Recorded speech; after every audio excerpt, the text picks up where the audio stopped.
Servicios informativos con Jesús Alonso, David de la Torre y Araceli Zarzalejos.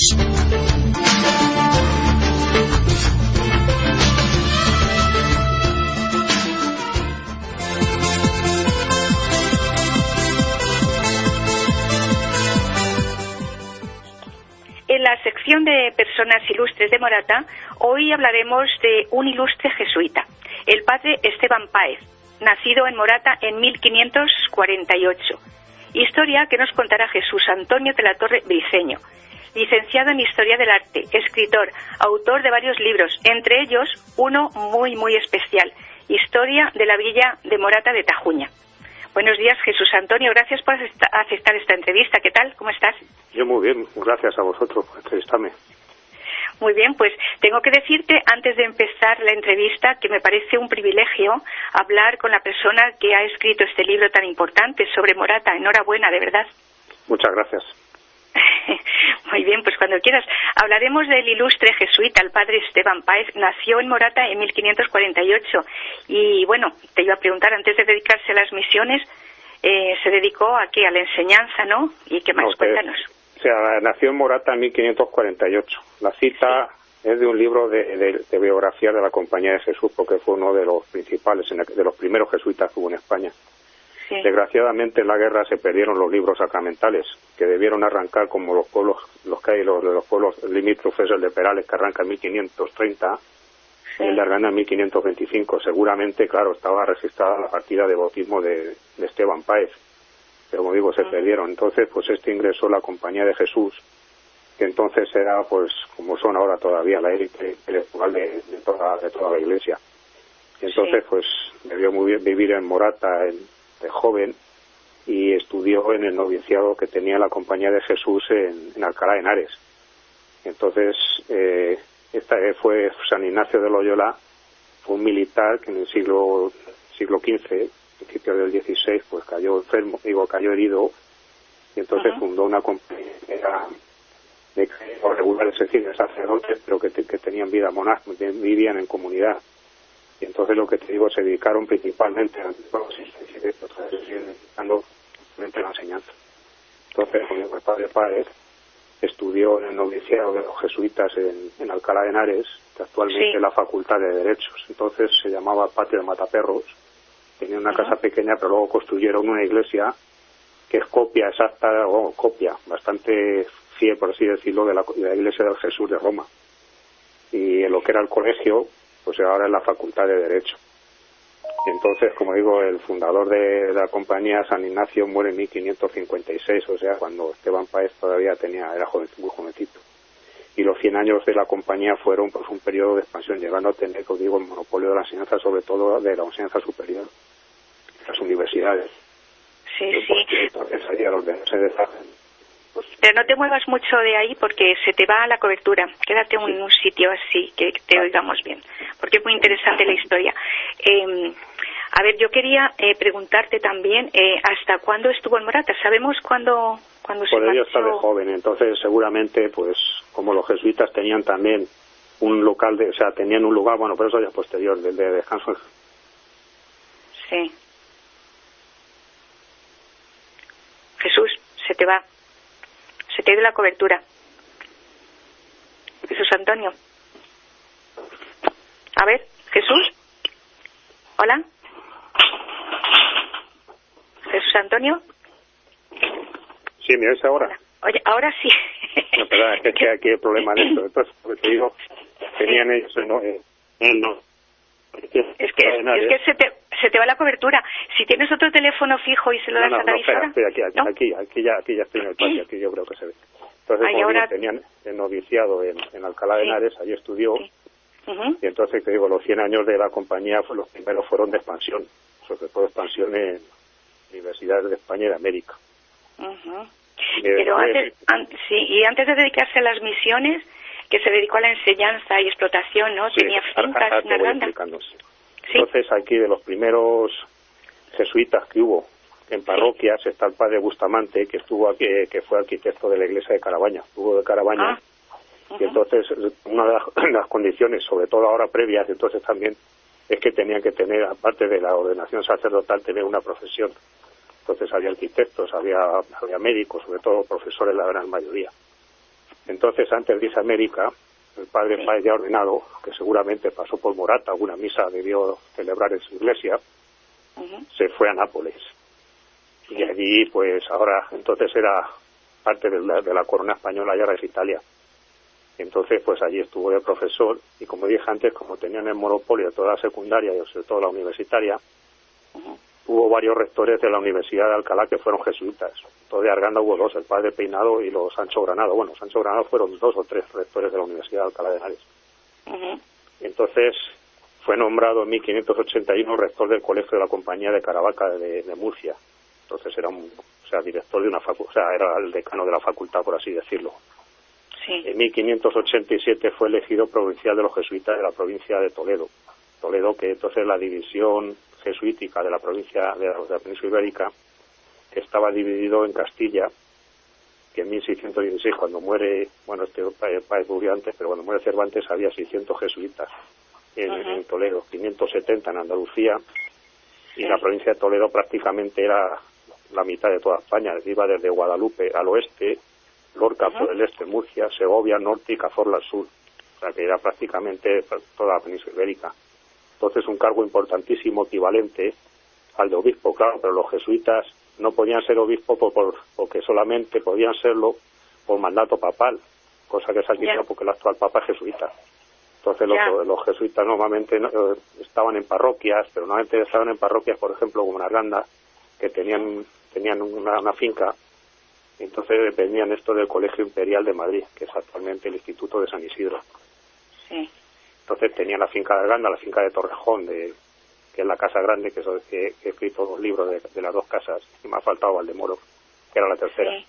Sí. Oye, o sea que se dedicó a la enseñanza, pero a la vez a la explotación de estas fincas que estás diciendo. Los jesuitas sí, se dedicaban a la enseñanza, pero luego también tenían jesuitas, por así decirlo, de menos estudios, o que no tenían estudios, que se dedicaban pues a la agricultura.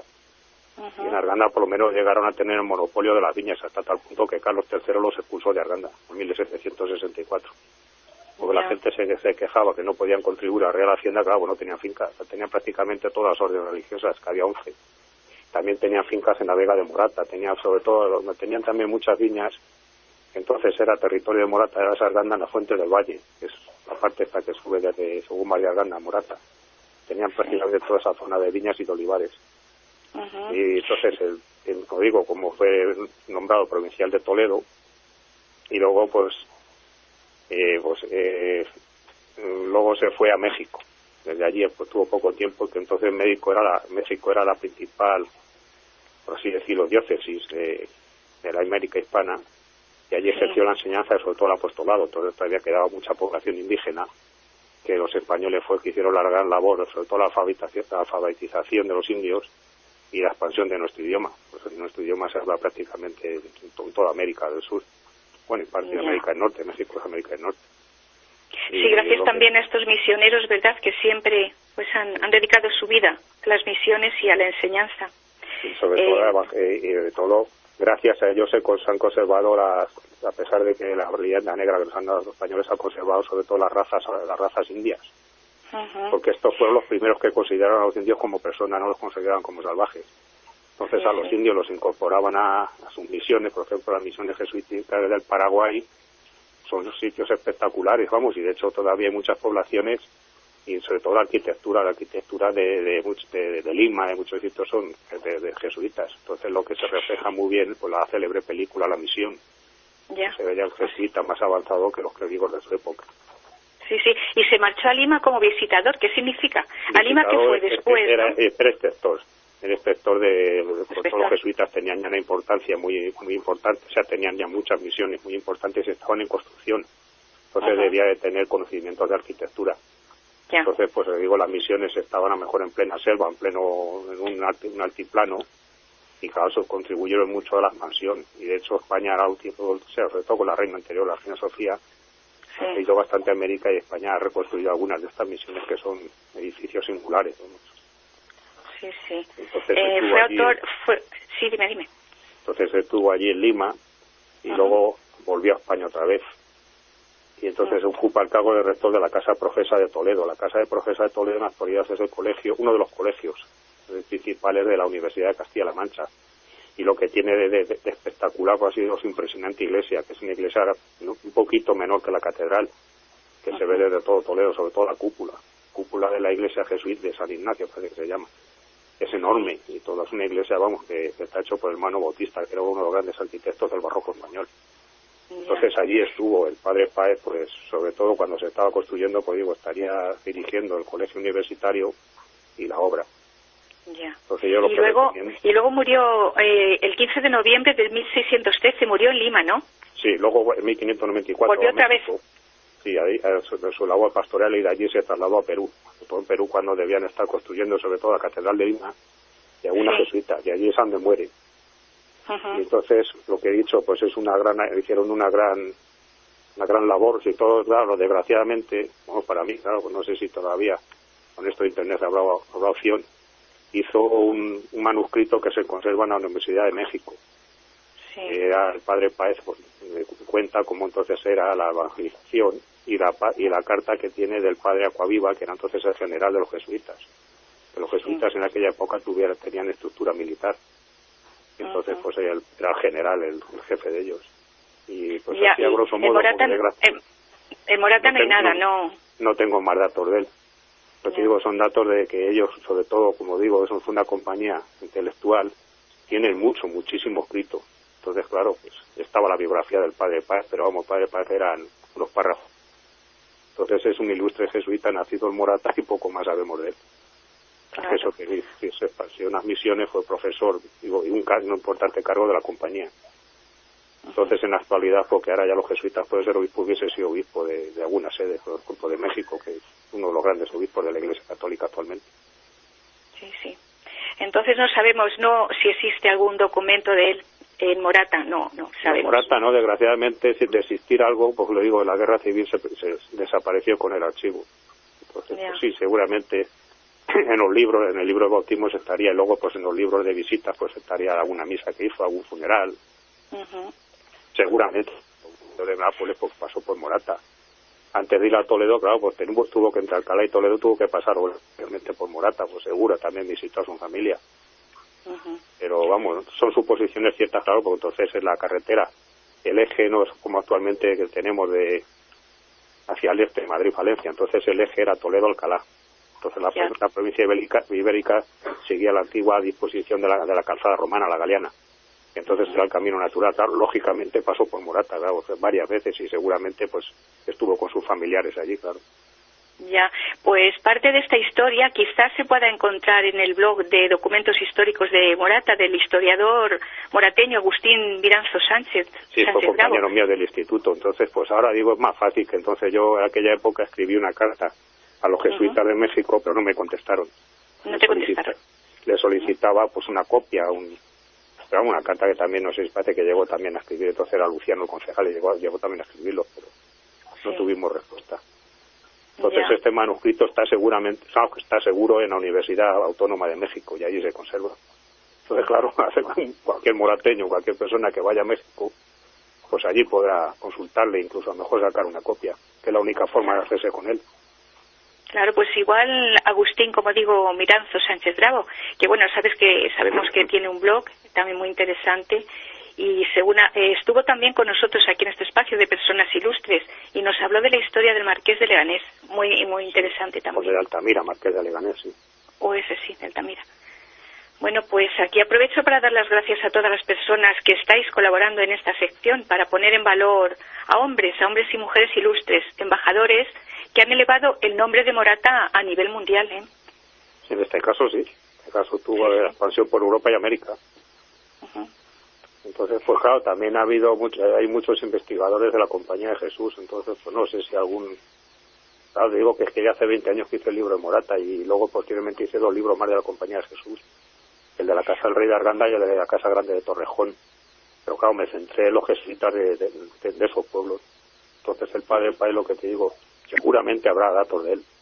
El Colegio de Carabata de Murcia seguramente habrá datos de él. Sí. Y es una labor que está todavía, porque lo que digo siempre, la historia nunca se termina, porque es una labor que está por investigar. Claro, es que es complicado, ¿no? Investigar a estas personas así. Pues, ¿qué te iba a decir? Tú no eres de Morata, ¿no? ¿Qué te llevó a ti a escribir el libro Historias de la Villa de Morata de Tajuña? Pues fue un encargo del ayuntamiento. Entonces estaba Soledad Ramiro, era teniente de alcalde, se puso en contacto conmigo, pues su programa electoral decía que hacer un libro de historia de Morata. Sí. Y entonces, pues nada, puse a investigar y me encontré con la gran sorpresa, que claro, se ha dicho, y así fue, que desapareció el archivo municipal y parroquial, pero gran parte del archivo, sobre todo los libros de escrituras de los notarios, está en Madrid, en el archivo de protocolo. Bueno, ahora está en la fábrica, entonces estaba al lado del Prado, en Alberto Bosch, y ahora está en la fábrica de cervezas El Águila, ¿cómo se llama? En Legazpi, en General Lafi. Y pues allí había 180 libros, algo así. Entonces, desde del siglo XVI al siglo XIX estaban todas las escrituras importantes de Morata. Entonces, claro, pudo sacar la iglesia, todos los datos, y luego Simancas, el archivo de Alcalá de Henares, el archivo de Arganda de datos de Morata. Recurrí varios archivos y ahí está el libro, que de luego sí creo que me siento orgulloso de él, porque dije de no haber nada, pues a sacar una historia lo más real posible que puede hacer entonces de Morata. Lo que digo, nunca se termina la historia porque aparecen más datos, pero vamos, por lo menos creo que mi libro va a servir de base a muchos historiadores. Sí, pues es un gran trabajo de investigación, es muy, muy completo. Y recuerdo que en este mismo programa, no hace mucho, que también hablamos de la historia de Manuel Macron, contada por Mariano Franco, y recuerdo que nos dijo que en todas las casas de Morata que les interese la historia deberían de tener este libro, y estoy de acuerdo, yo lo tengo porque es muy interesante, muy completo y tiene muchísimas páginas. Sí, claro, yo es que entonces escribí sin tasas y dando rienda suelta a todo lo que, y no tuve ningún problema a la hora de la edición. Lo único para mi gusto, claro, hubiese sido el libro más gordo, que la letra muy pequeña, pero vamos, eso es un tema ya de imprenta. Sí. Pues Jesús Antonio, ahora vamos a hablar de lo que haces en la actualidad. Eres autor de 16 libros, si no me equivoco, sigues con la fotografía, eres gran aficionado taurino y estás trabajando en un nuevo libro. ¿Nos puedes avanzar de qué se trata? Sí, es un libro de un tema que se ha escrito poco. Bueno, ahora últimamente se está escribiendo bastante sobre la División Azul. Entonces, pues iba al principio, me puso en contacto conmigo un militar, que es de aquí de Arganda, que ahora está, bueno, había estado en la Legión, está en Bosnia, en fin, ahora está en la UME, y quería entonces empezamos a investigar sobre los divisionarios de aquí de Arganda. Entonces, claro, se nos quedó corto el tema, porque no teníamos ningún dato. Entonces fuimos al archivo militar de Ávila, donde están todos los documentos de la División Azul, de los 50.000 voluntarios que fueron. Y nos encontramos, claro, con dificultades. Entonces nosotros pues tuvimos que vernos las 5.000 fichas de los voluntarios de Madrid.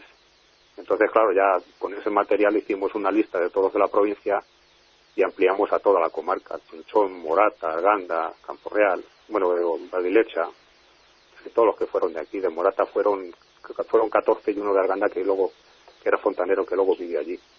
Entonces, por lo de Morata hubo algunos que estuvieron de actuación destacada, unos estuvieron en la masacre de Krasnivol, que era Luis Galindo, que estaba en transmisiones y tuvo esa suerte, porque de los 4.500 muertos que hubo en la División Azul, ese día mataron a 1.500. O sea, y ese de Morata tuvo esa suerte, la que no tuvo un divisionario de Valdilecha y otro de Valdaracete, que murieron allí. Y de estos 108 que hemos localizado, de toda esta zona, murieron 8. Y la verdad que fueron muy pocos en relación con todos. Hubo bastantes heridos, pero la dura campaña de Rusia con 40, 50 grados bajo cero que se encontraron para gente del norte, del sur que somos, pues fue durísima, desde luego. Ya, pues será un libro también muy interesante. ¿Cuándo lo vas a sacar? ¿Te queda mucho? Pues no, estoy terminándole de escribir estos días, y luego entre esas intermedias me dejaron en Chinchón, que también fueron 18, de Arganda fueron 22, en Chinchón fueron 18. Entonces me dejaron las cartas de Gonzalo Gómez Marcillas, que es uno que firmado, todavía tiene la ferretería su familia. Entonces había sido primero así soldado a la fuerza en el ejército republicano, y luego, pues como tuvieron que hacer el servicio militar, se fue voluntario a la primera escuadrilla azul. Entonces me dejaron sus cartas, las presenté hice un trabajo, le presenté al concurso de investigación de Chinchón y gané el premio el año pasado. Entonces está pendiente de publicación. Y luego otro trabajo que he hecho durante el confinamiento de estos 2 meses y pico que hemos estado encerrados, que también lo presenté este año, ha sido un trabajo sobre el Colegio de los Agustinos de Chinchón, el convento, que actualmente es el Parador. Y actualmente estoy trabajando sobre las cofradías de la zona, con vistas a otro trabajo por ahí. Pues mira, que no paras, ¿eh? Y eso también tiene que... Pero esos están ya publicados, ¿no? Este que me estás diciendo. No, el de Gonzalo Martí se va a publicar porque ese es el primer premio. Luego presenta del colegio, el convento de los agustinos, que para el concurso de este año todavía no se ha dado el fallo, pero eso se publican seguro. Y el de las cofradías, ese está pendiente del obispado de Alcalá. Entonces amplié un poco por ejemplo, en Morata. Un dato muy curioso, la cofradía de la Virgen de la Soledad. Era una cofradía funeraria y tenían una cosa para nosotros hoy tan extraña, pero entonces era una cosa, tenían una cama imperial, que esta cama la llevaban de muertos, era una cama que el muerto no había tenido vida.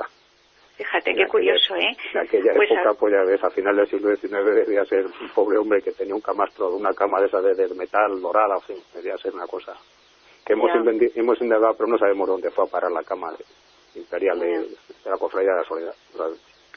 Pues mira, qué curioso todo esto. A ver si no nos tienes al día, nos mantienes al día de de tus libros. Ahora mismo, ¿dónde se pueden adquirir?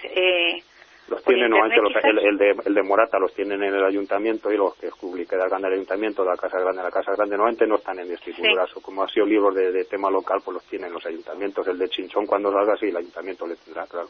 Ah, ya. Vale. Y luego por internet sí, sé que los hay, los venden algunos de segunda mano y de librería, sí, eso sí también los hay.